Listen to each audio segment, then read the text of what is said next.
তো hello everyone, welcome to my channel teaching all. তো তোমাদের প্রত্যেককেই কিন্তু একটা প্রশ্ন হোমওয়ার্ক দিয়েছিলাম। তো অবশ্যই এটার প্রশ্নের অ্যান্সার বলে দিই। তো এটা সঠিক অ্যান্সার কি হবে? দেখো, উইংস অফ ফায়ার কার লেখা? এটা সঠিক অ্যান্সার হয়ে যাবে ডক্টর এপিজে আব্দুল কালামের। ঠিক আছে। তো দেখো, আজকে 12 নম্বর সেট করাবো। তো তোমরা জিকেতে কেমন কতটা এগিয়েছো সেটা আজকের এই প্র্যাকটিস সেটা জানা যাবে। তো দেখো কতগুলো ঠিক হয় তোমাদের। তো অবশ্যই প্রথম থেকে শেষ পর্যন্ত দেখবে। ঠিক আছে, চলো 12 নম্বর সেটে যাই।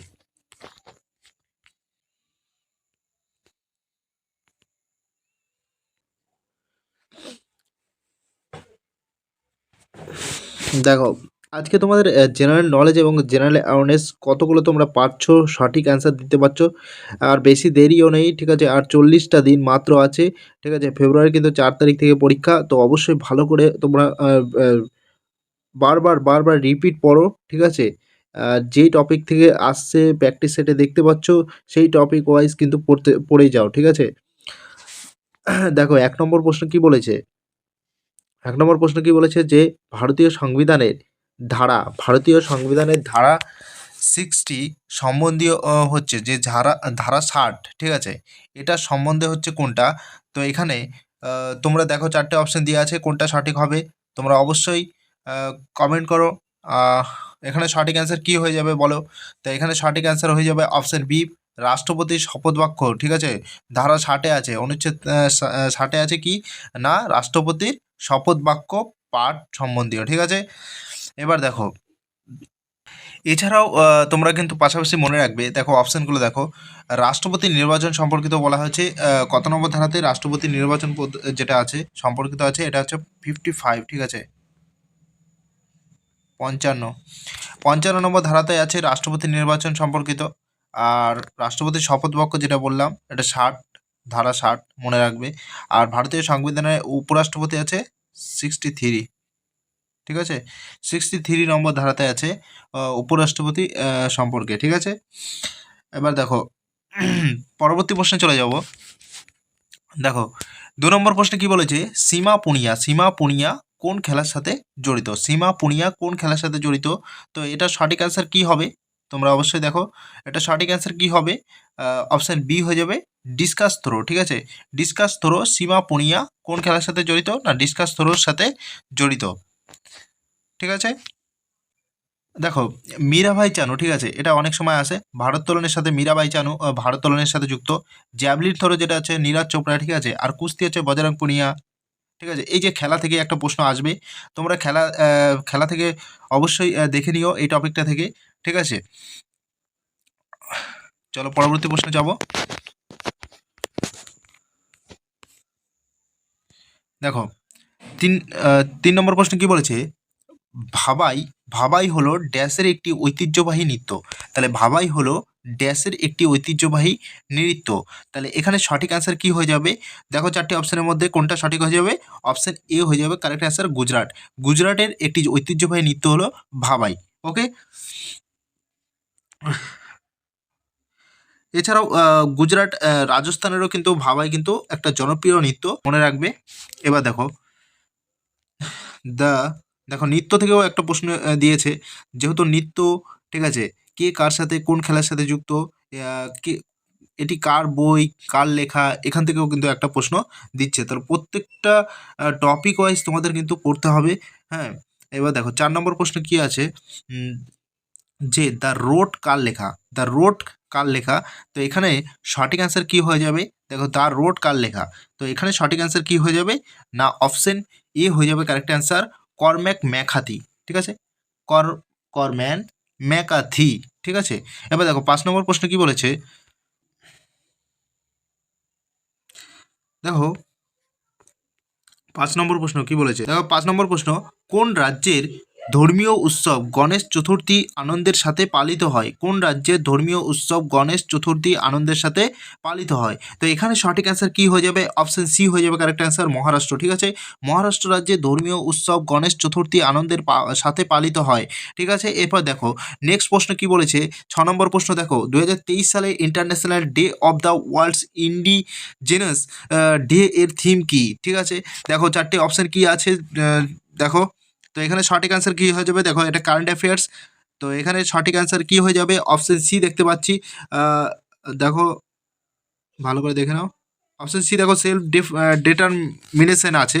তো এটা হয়ে যাবে কারেক্ট অ্যান্সার। যে দেখো ইন্ডিজিনাস, ঠিক আছে, youth as agents of change for self determination. ঠিক আছে, ডিটারমিনেশন। তো এখানে সঠিক অ্যান্সার হয়ে যাবে অপশন সি। এটা একটা কারেন্ট অ্যাফেয়ার্স ছিল। থিম দিয়ে দিচ্ছে। তো কারেন্ট অ্যাফেয়ার্সের থিমগুলোও কিন্তু তোমাদের পড়তে হচ্ছে। এবার দেখো 7 নম্বর প্রশ্ন কি বলেছে, সংযোগকারী টিস্যুগুলির মধ্যে কোনটি হাড়ের সাথে সংযোগ স্থাপন করে? সংযোগকারী টিস্যুগুলির মধ্যে কোনটি হাড়ের সাথে সংযোগ স্থাপন করে?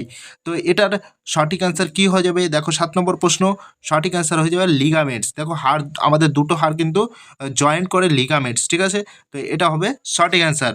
এবার দেখো 8 নম্বর প্রশ্ন কি বলেছে, যে কোন দেশের সহায়তায় বোকারো ও ভিলাই স্টিল প্ল্যান্ট নির্মিত হয়েছিল? তাহলে কোন দেশের সহায়তায় বোকারো ও ভিলাই স্টিল প্ল্যান্ট নির্মিত হয়েছিল? তো আমরা প্রত্যেকেই জানি এটা সঠিক অ্যান্সার কি হয়ে যাবে? অপশন, দেখো অপশন এতে আছে সোভিয়েত ইউনিয়ন। ঠিক আছে, সোভিয়েত ইউনিয়নের সহায়তায় কিন্তু বোকারো এবং ভিলাই স্টিল প্ল্যান্ট নির্মিত হয়েছিল। এবার দেখো 9 নম্বর প্রশ্ন। দেখো 9 নম্বর প্রশ্ন কি বলেছে, ইন্ডিয়া হাউস নামে জনপ্রিয়ভাবে পরিচিত হোম রুল সোসাইটি লন্ডনে কে প্রতিষ্ঠা করেছিল? তাহলে হোম রুল সোসাইটি, ইতিহাস থেকে প্রশ্ন, হোম রুল সোসাইটি কে প্রতিষ্ঠা করেছিল? তাহলে এটার সঠিক অ্যান্সার কি হয়ে যাবে? Option D, Shyamji Krishna Varma. ঠিক আছে, তাহলে হোম রুল সোসাইটি কে প্রতিষ্ঠা করেছিল? শ্যামজি কৃষ্ণ বর্মা। তো চলো পরবর্তী প্রশ্ন দেখো। 10 নম্বর প্রশ্ন কি বলেছে, যে এটা মনে রাখবে, 1905 সালে কিন্তু Shyamji Krishna Varma home rule society প্রতিষ্ঠা করেছিল লন্ডনে। ঠিক আছে, এটা মনে রেখে দিও। আর লালা হরদয়াল কি তৈরি করেছিল? সান ফ্রান্সিসকো আমেরিকাতে গদর পার্টি। ঠিক আছে, এবার দেখো 10 নম্বর প্রশ্ন কি বলেছে। 10 নম্বর প্রশ্ন বলেছে, কাব্যিক প্রকাশের মাধ্যম হিসেবে উর্দু ব্যবহারকারী প্রথম লেখক হলেন? উর্দু ব্যবহারকারী প্রথম লেখক। তো এখানে 10 নম্বর প্রশ্নের সঠিক অ্যান্সার কি হয়ে যাবে? অপশন এ হয়ে যাবে কারেক্ট অ্যান্সার, আমির খসরু। ঠিক আছে, তো দেখো পরবর্তী প্রশ্ন কি বলেছে, জয়পুরের বিখ্যাত হাওয়া মহল কে নির্মাণ করেছিলেন? জয়পুরের বিখ্যাত হাওয়া মহল কে নির্মাণ করেছিল? তো হাওয়া মহল কে তৈরি করেছিল? প্রতাপ সিং। অপশন বি দেখতে পাচ্ছি সঠিক অ্যান্সার হয়ে যাবে প্রতাপ সিং। ঠিক আছে, জয়পুরের বিখ্যাত হাওয়া মহল কে নির্মাণ করেছিল? না, প্রতাপ সিং। ঠিক আছে, প্রতাপ সিং কত কত সালে? এটা মনে রাখবে, 1799। ঠিক আছে, 1799 মহারাজা সাওয়াই প্রতাপ সিংহ দ্বারা নির্মিত হয়েছিল জয়পুরের হাওয়া মহল। ঠিক আছে, তো চলো পরবর্তী প্রশ্নে যাব। দেখো একটা সায়েন্স থেকে প্রশ্ন, আয়রনের অভাবে মানুষের কোন রোগ হয়? তাহলে আয়রনের অভাবে আমরা, সেটা সঠিক অ্যান্সার কি হয়ে যাবেন? অপশন এ হয়ে যাবে অ্যানিমিয়া। অ্যানিমিয়া কিন্তু আয়রনের অভাবে মানুষের হয়ে থাকে। Scurvy vitamin C. ঠিক আছে, রাতকানা হয়ে যাবে ভিটামিন এ, রিকেট হয়ে যাবে ভিটামিন ডি। ঠিক আছে, এবার দেখো 7 নম্বর প্রশ্ন কি বলেছে, ইন্টিগ্রাল কোচ ফ্যাক্টরি, এটা হচ্ছে জিওগ্রাফি থেকে এসছে। তো ইন্টিগ্রাল কোচ ফ্যাক্টরি কোথায় অবস্থিত? তাই এটার সঠিক অ্যান্সার কে বলতে পারবে? এটা সঠিক হয়ে যাবে কি? অপশন এ হয়ে যাবে পেরাম্বুর। ঠিক আছে, পেরাম্বুরে হচ্ছে ইন্টিগ্রাল কোচ ফ্যাক্টরি অবস্থিত। ঠিক আছে, পেরাম্বুর কোথায়? চেন্নাইয়ের পেরাম্বুরেই ইন্টিগ্রাল কোচ ফ্যাক্টরি অবস্থিত। এটা তৈরি হয়েছিল কত সালে? মনে রাখবে 1952। ঠিক আছে, 1952-তে এই পেরাম্বুর হচ্ছে কোথায়? চেন্নাইয়ের পেরাম্বুরে ইন্টিগ্রাল কোচ ফ্যাক্টরি তৈরি হয়েছিল। ঠিক আছে, এবার দেখো পরবর্তী প্রশ্নে চলে যাব। দেখো 15 নম্বর প্রশ্ন, একটু ছবিটা একটু প্রবলেম হয়েছিল তুলতে, তো এখানে নাম্বারিংটা উঠে গেছে। ঠিক আছে, তাও একটু অ্যাডজাস্ট করে নাও। হ্যাঁ, দেখো এটা হচ্ছে 14 নম্বর প্রশ্ন, গ্লোবাল ফিনান্স সেন্ট্রাল ব্যাংকার রিপোর্ট 2023 অনুসারে আরবিআই গভর্নর শক্তিকান্ত দাস কি রেটিং পেয়েছেন? তো এখানে সঠিক অ্যান্সার কি হয়ে যাবে? তো এটা একটা কারেন্ট অ্যাফেয়ার্স। তো এখানে সঠিক অ্যান্সার কী হয়ে যাবে? তো দেখো অপশন সিতে আছে এ প্লাস, ঠিক আছে। এটা এটা একটা কারেন্ট অ্যাফেয়ার্স 2023 সালে, ঠিক আছে। আরবিআই এর বর্তমান গভর্নর এখন কে আছে এটা একটু দেখে নেবে, ঠিক আছে। চলো পরবর্তী দেখো 15 নম্বর প্রশ্ন কি বলেছে, সামুদ্রিক স্রোত উদাহরণ হচ্ছে, সামুদ্রিক স্রোতের উদাহরণ হচ্ছে। তো এখানে 15 নম্বর প্রশ্নের সঠিক অ্যান্সার কি হয়ে যাবে? অপশন ই হয়ে যাবে কনভেকশন, কনভেকশন হয়ে যাবে সামুদ্রিক স্রোত হচ্ছে কনভেকশনের উদাহরণ, ঠিক আছে। এবার দেখো 16 নম্বর প্রশ্নটা দেখো, যে তথ্য সম্প্রচার মন্ত্রক অনুসারে প্রেস ইনফরমেশন ব্যুরো, ঠিক আছে, পিআইবি এর নেতৃত্বে কাকে নিযুক্ত করা হয়েছে? তাদের তথ্য ও সম্প্রচার মন্ত্রক অনুসারে প্রেস ইনফরমেশন ব্যুরো এর নেতৃত্বে কাকে নিযুক্ত করা হয়েছে? তো এখানে সঠিক অ্যান্সার হয়ে যাবে অপশন ডি, মনীষ দেশাই, ঠিক আছে। মনীষ দেশাই হয়ে যাবে কারেক্ট অ্যান্সার। দেখো 17 নম্বর প্রশ্ন বলেছে ন্যাপথলিনের উৎস হলো কি? তাহলে ন্যাপথলিনের উৎস কি? তো এটার সঠিক অ্যান্সার হয়ে যাবে অপশন সি, কোল্টার। কোল্টার হয়ে যাবে ন্যাপথলিনের উৎস। এবার দেখো কর্ণাটকের যোগ জলপ্রপাত কোন নদীর উপর অবস্থিত? না, এটা হয়ে যাবে অপশন এ, শরাবতী, ঠিক আছে। এবার দেখো নেক্সট প্রশ্ন কি বলেছে, গন্ডক। গন্ডক নদী নেপালে কোন নামে পরিচিত? গন্ডক নদী নেপালে কি নাম, কোন নামে পরিচিত? তো এটার সঠিক অ্যান্সার কি হয়ে যাবে? Option C, Narayani. নারায়ণী হয়ে যাবে কারেক্ট অ্যান্সার। এবার দেখো 20 নম্বর প্রশ্ন, অস্ট্রেলিয়ার রাজধানী হচ্ছে ক্যানবেরা। অপশন ডি হয়ে যাবে কারেক্ট অ্যান্সার। তো এই ছিল তোমাদের 20টা প্রশ্ন। তো কেমন লাগলো দেখো, এই ছিল তোমাদের 20টি জিকে। তো কেমন লাগলো ভিডিওটা অবশ্যই লাইক করে কমেন্ট করে জানাবে, বন্ধুদের শেয়ার করবে। তো আজকের মতো এই পর্যন্ত। Thank you for everyone, thank you so much.